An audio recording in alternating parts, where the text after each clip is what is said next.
Welcome to This Explainer. Today, we're diving into a somber but absolutely crucial examination of a case that has completely shaken the nation. We're going to be looking at the heartbreaking murder of 18-year-old Henry Nowak. Now, this is a tragedy that didn't just cut short a really bright young life, it sent these massive, systemic shockwaves straight through the foundations of policing, public trust, and our entire justice system.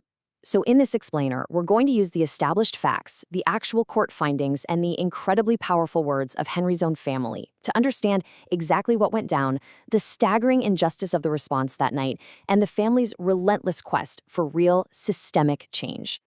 To really grasp the gravity of this case, we have to start right at its absolute darkest point. I can't breathe.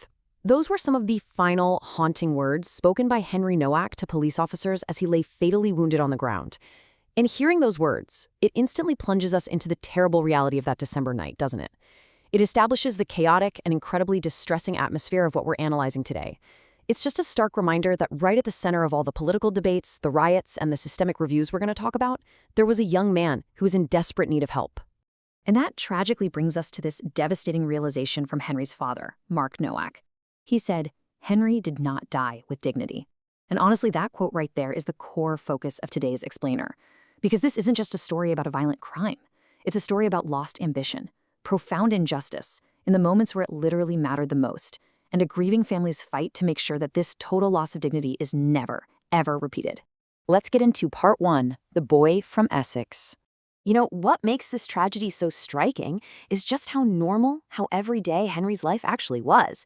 He was an 18-year-old guy from Chafford Hundred in Essex, and he was fully embracing this new chapter as a first-year accountancy and finance student at the University of Southampton. On the actual night of his death, he was just doing what countless university students do. He was enjoying a night out with his football teammates. And the court established as absolute fact that as he was walking home alone that night, he was completely unarmed, and he had been drinking at a level that was actually below the drink drive limit. He was literally just a young student heading home. The emotional impact of losing him is just immeasurable. His mom, Lucy Ross, described him so beautifully, simply as ambitious, determined, and full of life.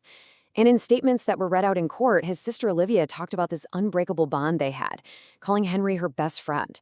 He was a much-loved son, a beloved brother, intelligent, talented, and he literally had his entire future mapped out right in front of him. Moving on to part two, a fateful chance meeting.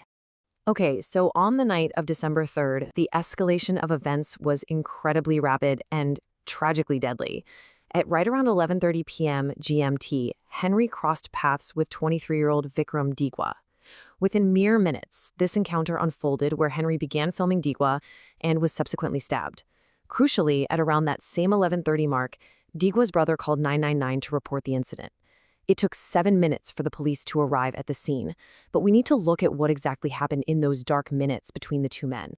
So here is the crucial point, the stark, factual imbalance of this entire encounter. Digwa was heavily armed. The court noted that he was carrying a knife in his sheath, as well as a second, much larger dagger. We're talking measuring about 8 inches. The Crown Prosecution Service and the judge agreed this was a kirpan, which is linked to his tradition as a member of the Nihang Order of Sikhs. Henry, as we noted just a minute ago, was completely unarmed. We know from the court proceedings that Henry appeared to notice this larger blade and actually started filming Digwa on his phone. Dramatically, the judge noted that Henry asked Digwa this really chilling question: "Are you a bad man?" Right after that, the court found that Digwa took the phone away and deliberately stabbed the unarmed 18-year-old 4 times, which included a fatal blow to his chest. And in a final, just incredibly callous act, the judge stated that Digwa actually filmed Henry as he was suffering on the ground. Which brings us to part 3, handcuffed while dying. Now, the police response to all of this was compromised right out of the gate by a devastating lie. Even though Henry was the victim here, the 999 call was actually made by Digwa's brother, and the caller falsely claimed that Vikram Digwa had been attacked racially. So the police show up to what the deputy chief constable later called an extremely complex crime scene, having essentially been lied to. But the reality on the ground?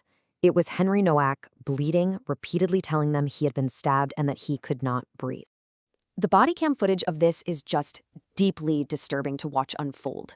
When the officers arrive, they initially go and speak to Digwa and the others. Meanwhile, Henry is turned onto his side, and despite having fatal injuries, His hands are literally handcuffed behind his back, and he is explicitly told he is under arrest. During this agonizing process, Henry becomes unresponsive. It's only then that the officers call for an ambulance and start CPR. Now, the judge did later state that Henry's injuries were so severe he wouldn't have survived regardless of how fast the treatment was, but the way he was forced to spend his final moments was absolutely horrifying. When you lay it out like this, the contrast is just staggering. It really reflects Mark Nowak's unbearable realization that the treatment was entirely inhumane and degrading. Think about it. The armed perpetrator who lied and then filmed his victim's suffering was spoken to normally by arriving officers. Meanwhile, the completely unarmed victim, bleeding out on the pavement, was handcuffed and arrested.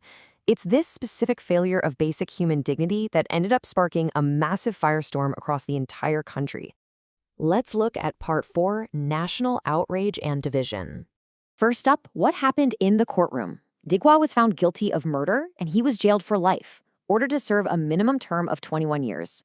The judge completely rejected his claims of self-defense and totally rejected the claims of racial abuse.